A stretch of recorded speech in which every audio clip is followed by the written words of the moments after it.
a bean. Now, let me kick this off by saying that I love SEXYY RED. Love, okay? Y'all know I'm from St. Louis. She's from St. Louis. She reminds me of girls that I knew, of girls that I know. I feel like a lot of the regional rap girls get misunderstood sometimes. Even Glorilla being from Memphis and Megan being from Houston, just like the entire Midwestern Southern energy. Like, if you know, you know.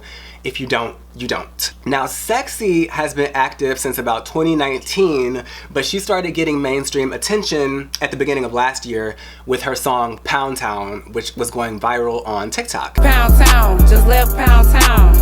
Let my nigga, he just took a bitch down. She dropped her second mixtape last summer, Hood Hottest Princess, which contained the single SEXYY, and the rest is history. If you see me and you tryna see what's up, he wanna fuck with me, then I'ma have him stuck. First of all, Hood Hottest Princess is fantastic, front to back. No skips. But it took me a while to give the entire project a listen, which is crazy because it's only 30 minutes long. I was so obsessed with SEXYY and Hellcats and Pound Town that I had them added to like my general playlist as singles, and I just never paid attention to the entire project. So the mixtape came out in June, and I flew home to St. Louis in August to see Beyonce on the Renaissance tour with my friend Julius. So the night before the concert, I met up with my friend from college, Bree, and a whole bunch of people who were going, and there was like this Beyonce-themed rooftop event downtown, and I'm just setting the scene so y'all understand what happened next. I promise this has a point. One of the girls' dudes drove us home at the end of the night, and I am in the backseat of this car, sloshed. Looking for the Hoes came on. I'm looking for the hoe. Yeah, shake that ass. Where they at? Shake that ass. Where they at? Shake that ass. Shake that ass, hoe. Shake that ass. When that bass hit in that motherfucking car, I was transported to another dimension. I feel like the Molly hit. I feel like the acid dropped. I feel like the coke was snorted. And I feel like the meth blew up the house, or whatever happens when y'all do those things. When I got in bed that night, I searched Hood Hottest Princess on Apple Music. I added the entire thing to my library, and I told myself this is getting streamed on my flight back to the West Coast.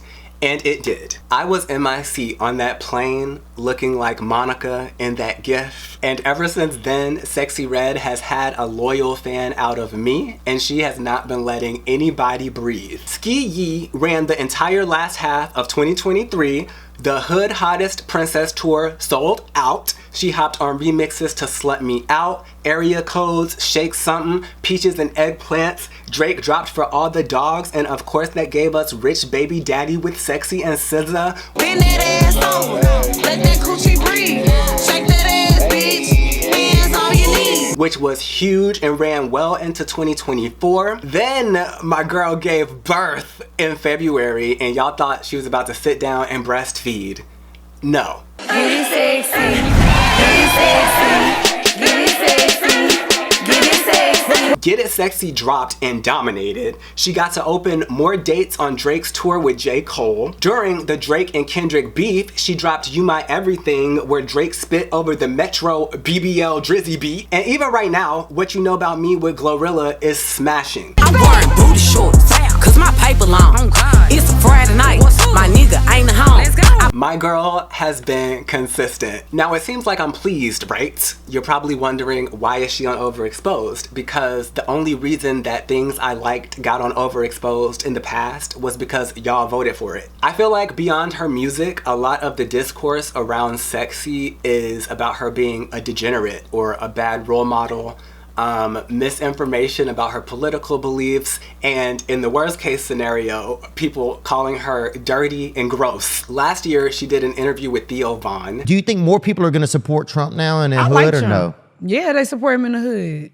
Cause at first, I don't think people was fucking with him, like they thought he was racist, saying little shit, and you know, against women. But once he started getting black people out of jail and giving people their free money, oh, baby, we love Trump. We need him back in office. Yeah, that a little bit of free money goes a long way. We need him back. Because, baby, them checks. Oh, yes, them stimulus checks, Trump, we miss you. Now, SEXYY eventually voted for Kamala Harris, but this moment had a lot of people up in arms. And whether people were able to handle the conversation or not, what she said did hold some weight, regardless of if her delivery was bad or uneducated or whatever. It was a reality for a lot of people. And anytime any minority said anything remotely pro-conservative, y'all were ready to chop their heads off. And well, we ended up seeing the numbers for the 2024 election, and Trump got a big jump with a lot of demographics, but we're not gonna get into that yet because trust and believe the election has landed in one of these 12 spots. As far as her being a bad role model or bad representation for Black people, it is 2024 and I'm sick of this mindset in general. We are all different. White women get to have bad babies and whoa vickies and white hoes getting penetrated by 1,000 cocks in 24 hours, running around wreaking havoc all over the internet, and yet the white woman prototype is still Jennifer Aniston and Taylor Swift. But we get a SEXYY Red and a Sukihana, and they just bypass the Beyoncés and the Michelle Obamas and the Lupita Nyong'os and are just immediately the face of Black America. Give it a rest, okay? Some of y'all are so concerned with what other people think. The only person that would seriously attempt to insinuate that SEXYY Red represents all of us is an ignorant racist. Please. Now, as far as being dirty and gross, that's open for interpretation. She's been very open about having chlamydia in the past, which is one of the curable sexually transmitted diseases. So shout out to antibiotics, shout out to science. And I heard that the younger generations, you know, are all about destigmatizing STDs and the conversation around them. But what got me this summer, SEXYY announced her Northside Princess lip gloss line. And here are the shades. We have Coochie Juice, which is clear with holographic sparkle. Booty Hole Brown, which is champagne quartz with multi-tone shimmer. Nut, which is milky, creamy white with silver pearl. Pussy Hole Pink, which is cotton candy pink with silver pearl. Yellow Discharge, which is glazed pineapple with gold shimmer. Gonorrhea,